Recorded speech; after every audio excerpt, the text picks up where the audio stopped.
Hey now, Brawlers, it's time for another Board Game Brawl review with Nick Minahan, sponsored by BoardGameBliss.com.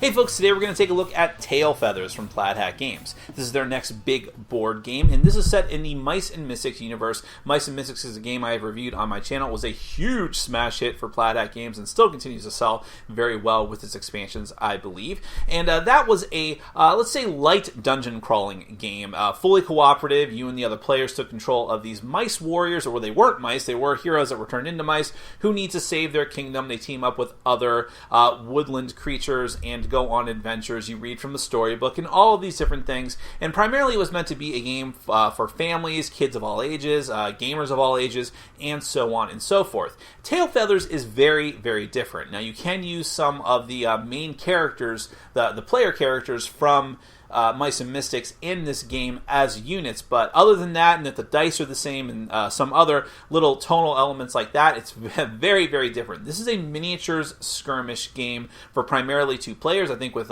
future expansions of the game, you can play with up to 4 players, and you set up a tactical map out on the table that represents different trees and leaves, and you and the other players take control of other mice in the Mice and Mystics universe who are battling it out. You ride on birds, and there's also ground units that you use to go on missions, and the birds use something very similar to the flight path system from Fantasy Flight Games and also from a couple of other companies like WizKids that have licensed it out. D&D Attack Wing, Star Trek Attack Wing, X-Wing miniatures game. I think Wings of War was the very first one. This is a very similar system to that, where you put out a template and then fly in that direction and engage in mid-air combat. There's a lot to unpack with this game. I have to be very honest with you. I don't think that my overview of the game does it justice, because there are quite a few details that I just kind of, for this the sake of time, had to sort of gloss over, but I think I hit the major points. And also, it's a very, very wide and expansive game, and I couldn't quite put it on camera the way that I wanted to, so it looks very crowded. So I do apologize for that, but hopefully you get the gist of the game from what I'm about to show you. Then we're going to come back and I'll give you my final thoughts on Tail Feathers.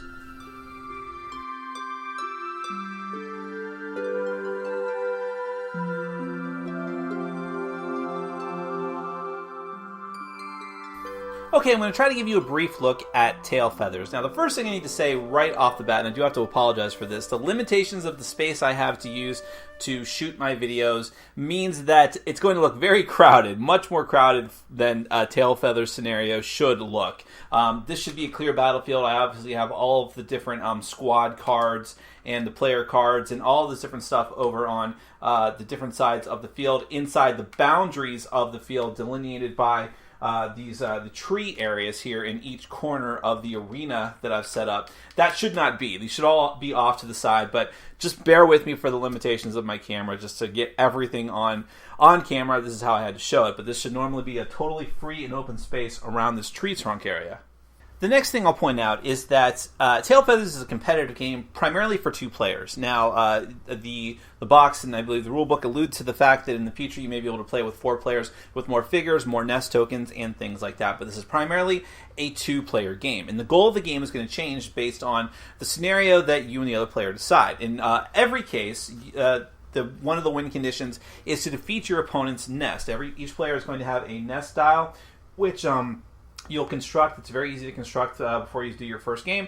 And depending on which scenario you're using, you will set it to a different amount, up to 20 points. So for instance, in this scenario, we're going to play till 15 points. So if you can defeat your opponent's nest, you will win the game. There's also other conditions as well, again, depending on the scenario. The game comes with a scenario book with 4 fully fleshed out scenarios, but also rules on making your own as well, just for quick skirmish games or just fully fledged scenarios and things like that. There's even a campaign mode you can do in the game where you actually will advance your army and make it stronger over time as you go from scenario to scenario.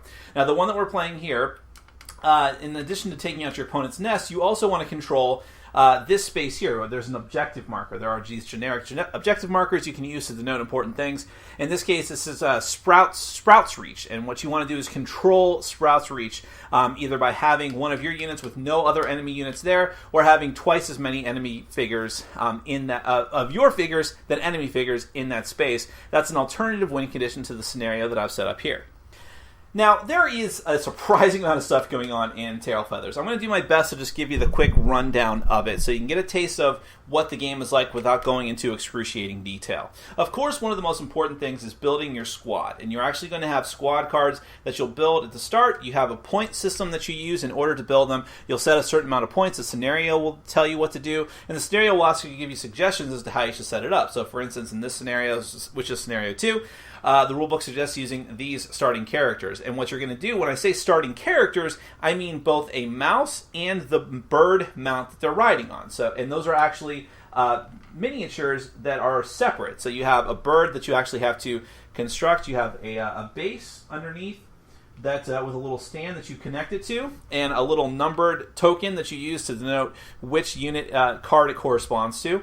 The mouse figure that you stick on top of the bird mount, and then the bird itself. Each of them individual and different sculpts, and quite awesome, actually. One of the best things about the game. And here are the enemy units over here. My horribly out of focus camera, excuse me. And there are also ground forces as well. So these are Snag's commandos, and there's actually a unique hero character called Stabra in the back, somewhere over there. And then another one of the mounted evil forces. And then, of course, the good guys have the Oak Guard, who they'll be using as well. So you have the land forces and the bird units, as well as all the different terrain that you'll be setting out. You see leaves, so I'll get to all those rules. And there's a bevy of different tokens, all of which we'll explain. But the primary thing you start with are these squad cards. So you'll take a bird card and a hero card, and you'll combine them together like so. That creates a circle. Each one has a semicircle that creates a full circle, and you'll put the squad token there to remind you quickly, without just looking at the sculpt, which figure is which mouse and bird combo.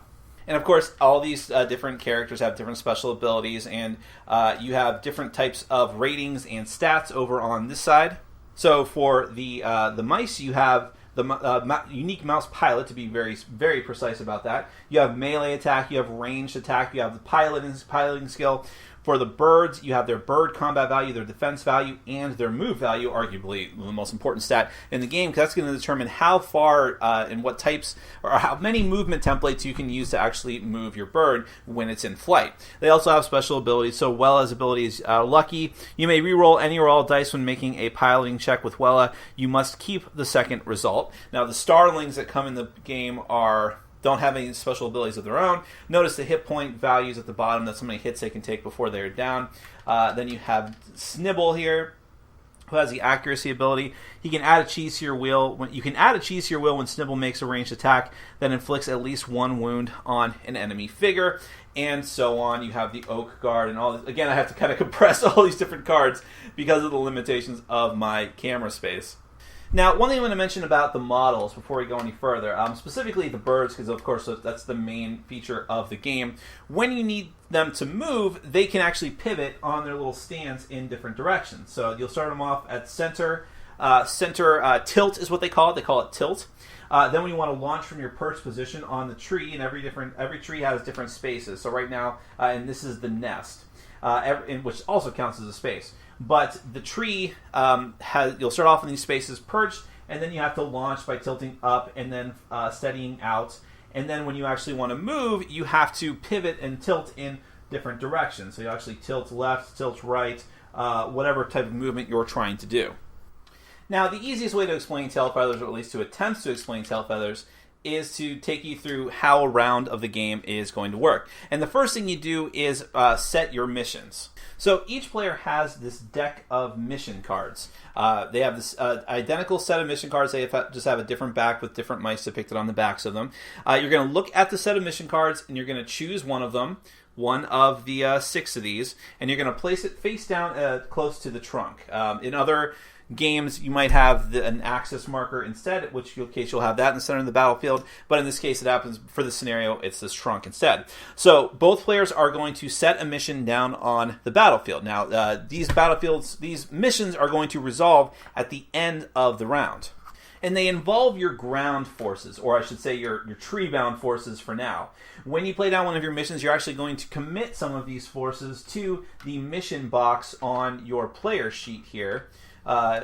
And So place them in there like that. It can hold several small figures or one large figure.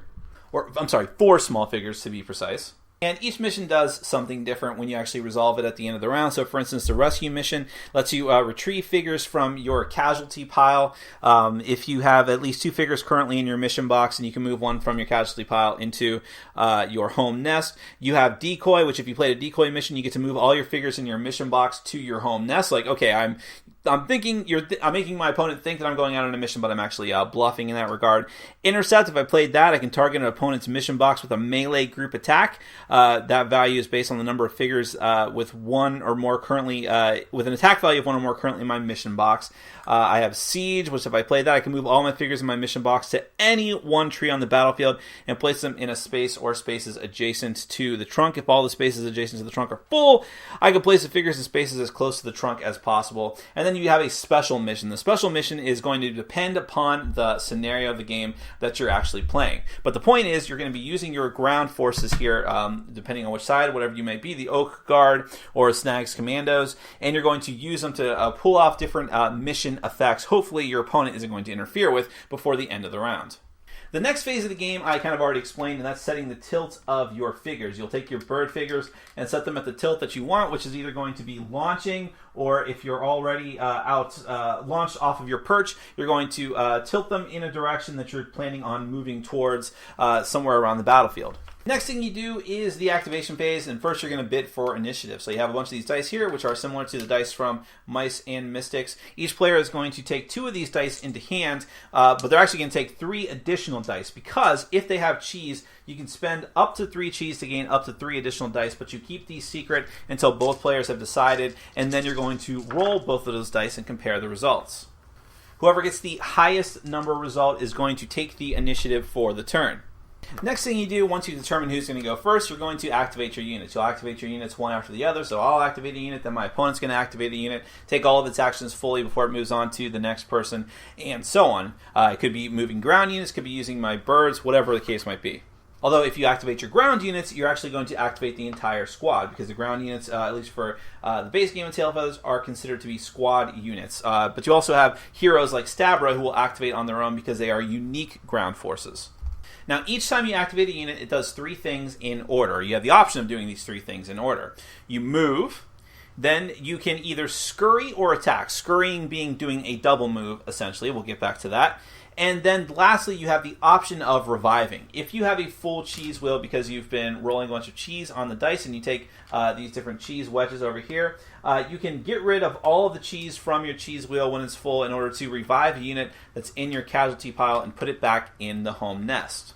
Now, moving the ground units is simple. They're just going to move along the different spaces of the tree. But when you're moving one of the aerial units, then it comes down to templates. And this is where the tilt of the bird matters. So let's say that I've already got this one out here just for simplicity's sake.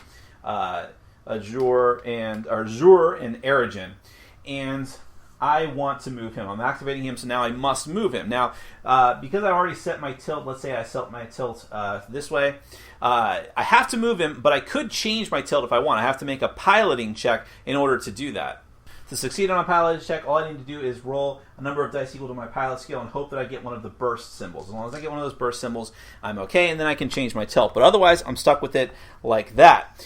Then what I have to do is build a flight path. I'm going to look at the movement rate of the bird that I'm using and take a number of paths. Now, once I've taken those paths, I have to lay them down, and I have to follow the tilt of the bird as I have it laid out. So the first one is always going to go straight against the base, which is kind of hard to see because he's actually covering it up, but let's say it's like this.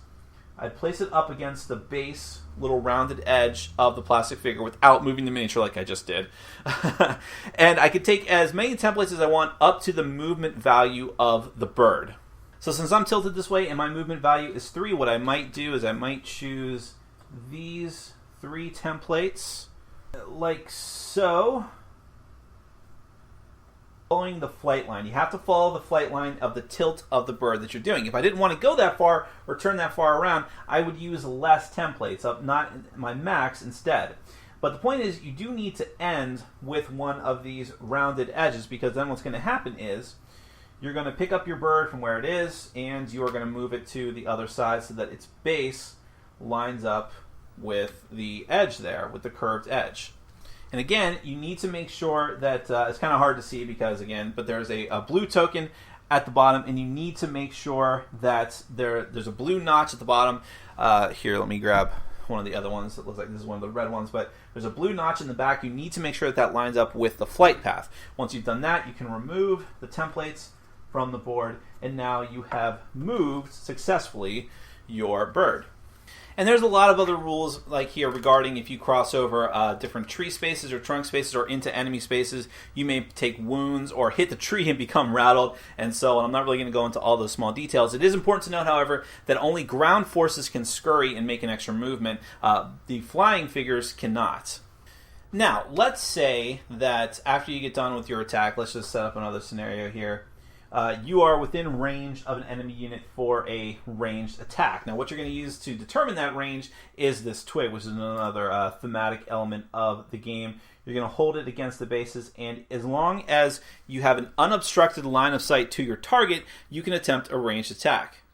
If you want to do a ranged attack, you have to look at the ranged attack value of the figure that's making the attack, in this case the rider, and roll a number of dice equal to that value. And every bow and arrow that comes up on the dice is considered a potential hit. Your opponent, however, gets to roll the defense value equal to the bird's defense value in order to deflect those hits. And here's where we'll go into a little more detail about the stats on your characters. Your rider and your mount are considered to be one unit. So for instance, they add together their hit points, and that determines their total hit points. They also they use the defense value for the bird when trying to deflect attacks, and the attack values for the rider when determining melee and ranged attacks as well.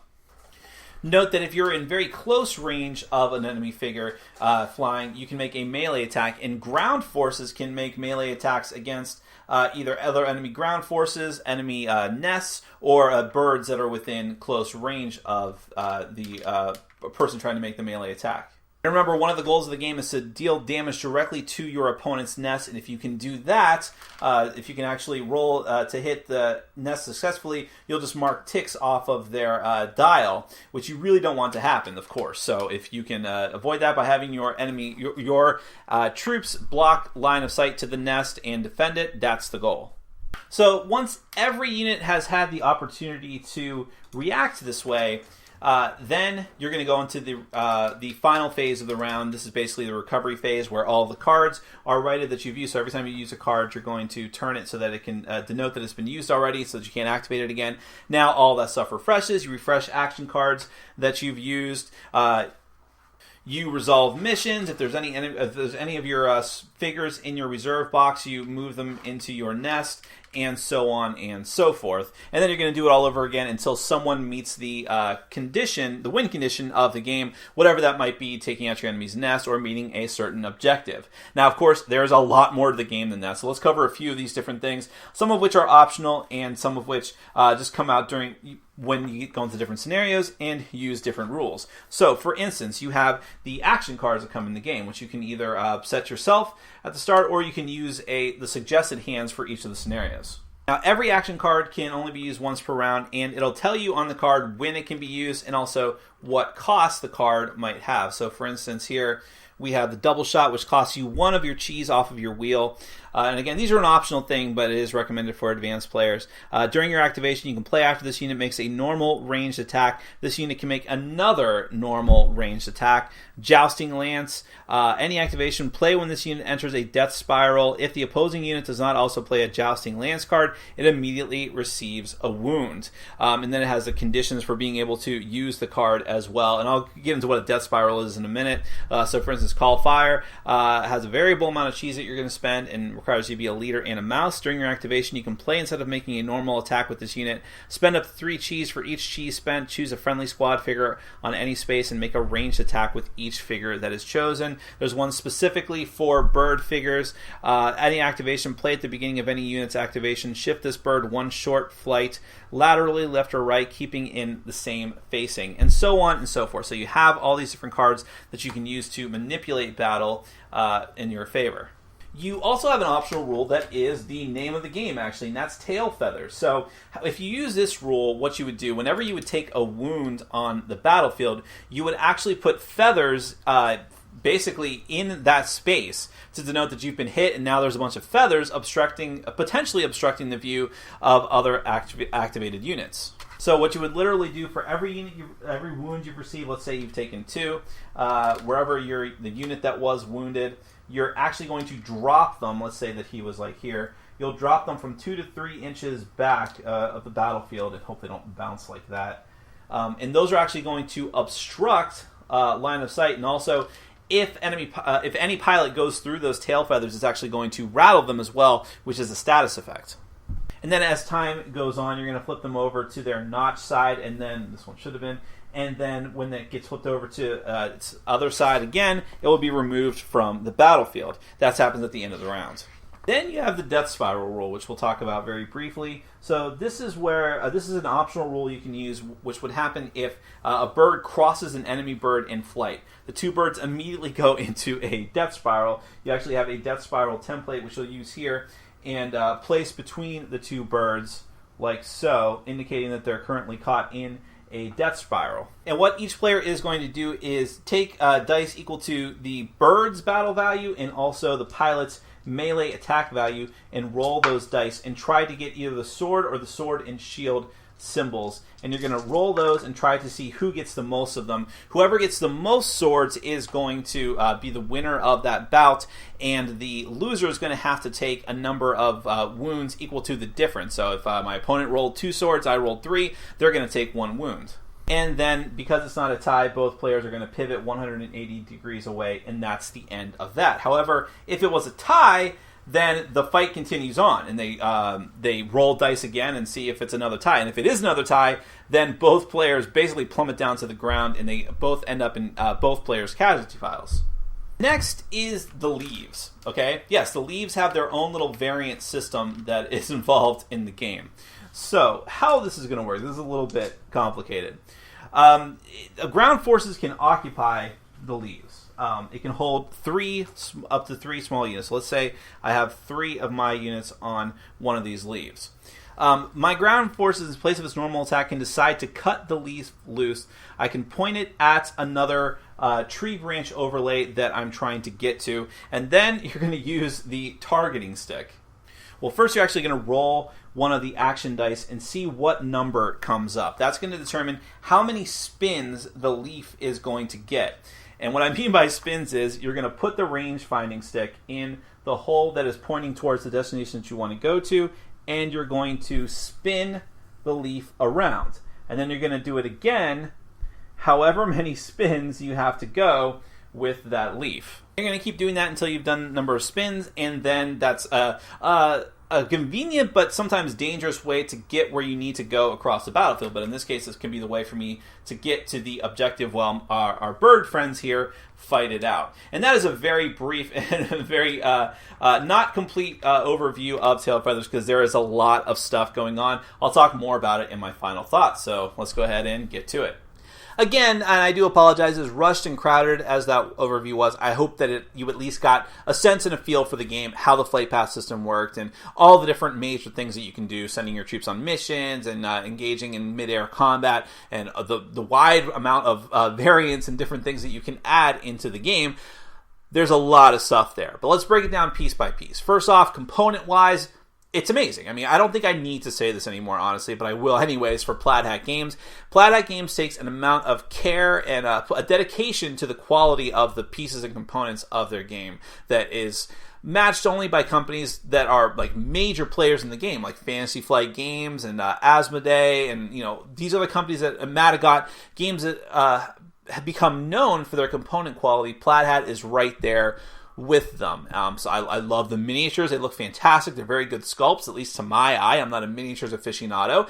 They look like they are more fragile than they actually are. When you put them on the little stands and put them on the little stand that connects into the base, it looks more fragile than it actually is. It works very, very well. When you actually do the tilting during the course of the game, the ground units look very good. I imagine if someone who would actually paint them, which is not going to be me, that it would look even better. But together with all the different tree elements that are out on the board and all the different tokens, the leaves, it is a spectacle to behold. As I was playing the game with other people, there were different people who weren't playing that were walking by the table and were looking at it and were like, what is that? I mean, when you see the birds flying around in different spots on the board and the ground forces, and it's a really amazing looking game. So total props for that. And hand in hand with that, the theme of the game is very, very strong. Now, I do want to stress here that, and this is something I'm going to talk about more at the end of my final thoughts, but in Mice and Mystics, which there's two things that have to be talked about unavoidably in this final thoughts, and that's the comparisons to Mice and Mystics and the comparisons to the flight path system games, X-Wing miniatures, and so on. And as far as with Mice and Mystics, you were reading out of a storybook, and you can actually download a track from Rich Summer to read it to you, and there was a lot of story and exposition in Mice and Mystics too, that it felt like you were playing through a book, essentially. That's not quite going to happen here in Tailfeathers. Now, there are story excerpts, absolutely, in the campaign book. I felt that for the first couple times I played it, I wasn't even interested in reading those. And I actually had to force myself to go back and read them, because that's not what the focus of this game is. This is tactical skirmish combat, and I found that I just wanted to get right to it. But that's not the only way that the theme is presented in the game. The theme is there with all the components and what you do and how they actually interact with the mechanisms. Whether it's something as like, okay, the bird has to tilt upwards to launch, and now it's tilting this way and that way to fly and maneuver. Little bits like you use a twig as your rangefinder. The leaf system, which is an optional thing and does add probably a bit too much to a game that already has so much, but it is very, very neat that you can crowd onto a leaf and it spins around the battlefield. Little touches like that really bring the theme out. It makes it feel much more like you're doing something in this game than other miniatures games that I've played. And it almost feels unfair to compare this game to games like the Flight Path system games, because those games are more supposed to be collectible, and you can buy a bunch of different add-ons, and people get mats for X-Wings miniatures, whereas this is obviously supposed to be a dedicated board game. You bust it out, and you have a full experience right there, and it really feels that way together with the theme. So let's talk more about the mechanisms of the game. A lot of what's going on here is very, very cool and neat. I love the idea that not only are you going out on these birds, which, by the way, if that was all that it is, if you were just like, you had these bird mounts with different characters with special abilities, that would be plenty. That would be a lot. But the way that they decided to go about it to differentiate this game from the other comparable games is by having this whole system of taking your ground forces and going on missions. And I think that's a very neat system, because you can dedicate your ground forces to go and go on these missions to get special effects that you choose at the start through that sort of blind putting cards down system, which is a cool thing, and it doesn't even resolve till the end, so you kind of have to anticipate what's going to happen during the round. I like that, but you have to make sure that you're not dedicating too much of your ground forces to the mission, that you can also protect your nest potentially. Lots of interesting back and forth there, which feels like a whole other game almost from what's going on in the air, which in itself is very neat. I like how the system of tilting, it feels very thematic again, how you have to intercept your enemy, and how you have different options of what you can do. There's one of the big takeaways I had from the game was that there's tons of decision making here. The ground forces, the air forces, how you choose to attack, who you choose to attack, and how you choose to outmaneuver your opponent and outflank in scenarios where there's specific different objectives, where it's not just taking out your opponent's nest. Do you go straight for the objective? How do you do this? Do you try to go on the offense as much as possible to take out your opponent's nest? There's just tons of different things that you need to worry about throughout the game, which adds like a much, much, much more strategy to this game than I would have anticipated. And there's the action card system is very neat in how that works. They still kept some of the elements from Mice and Mystics, like the dice and the cheese wheel, but now the cheese wheel can revive party members, and you can also use it to fuel the action cards, which are optional. There's a lot of different optional things in this game, like the tail feathers, the leaves, the action cards, and so on. There's a lot. The death spiral system, which is another very neat, very visceral action element to the game. And all in all, this is like way more complicated than I anticipated. I don't want to over-exaggerate this. This isn't like some uber-heavy, complex war game or anything like that. No, not even close. But I was not prepared for how many different systems are in the game, how much you have to sort of work through. I will say that I was not very pleased with the rule book in this regard, because it's just like boom, walls of text, and there's not like a very simple tutorial. There is a tutorial mission, but it's not that easy to understand. I would have liked something a little more to ease your way into it, because again, if I have to compare this to the flight path system, I recall just sliding into that game very easily. You bust it open, you take your units, I take mine, and then we go at it, and then you add some other more complex stuff, spell cards and things like that. I only played D&D Attack Wing, by the way, so that's all I have to compare it to. This is like, okay, lots and lots of setup, learning the rules for a specific scenario, getting all these different squad cards, matching them up with the different miniatures, putting them in different spaces. There is a lot involved with the setup of this game. Learning all these different individual rules all feel like a completely different thing. How ground forces work, how missions work, how combat works in the air, how combat works in the ground, because that's different. There's different rules, like only the ground forces can scurry, and then you have all these other optional systems which don't feel like they're supposed to be optional. They feel like you're expected to integrate them when you get the game under your belt a little bit more, like the tail feathers system, like the leaves and the action cards and the death spirals and all these different things. There's just a lot to unpack in this game. For me personally, I like it. But I feel that a lot of what I like about it is the theme, are the components, and that's overshadowing what, for me, is a game that I, mechanically speaking, while there's a lot of neat stuff there, it didn't have me fully invested. It didn't feel fast enough. It didn't feel visceral enough. It didn't feel like I was constantly in this edge of my seat fight for my life. It felt like I was doing a lot of like remembering what things did, and like, okay, I'm gonna move this here, and wait, what mission did I have down again? Okay, but how is this gonna interact with this? And I don't know, I guess I'm gonna move this guy here. And there was a lot of that going on that sort of dragged me out of the excitement of the game.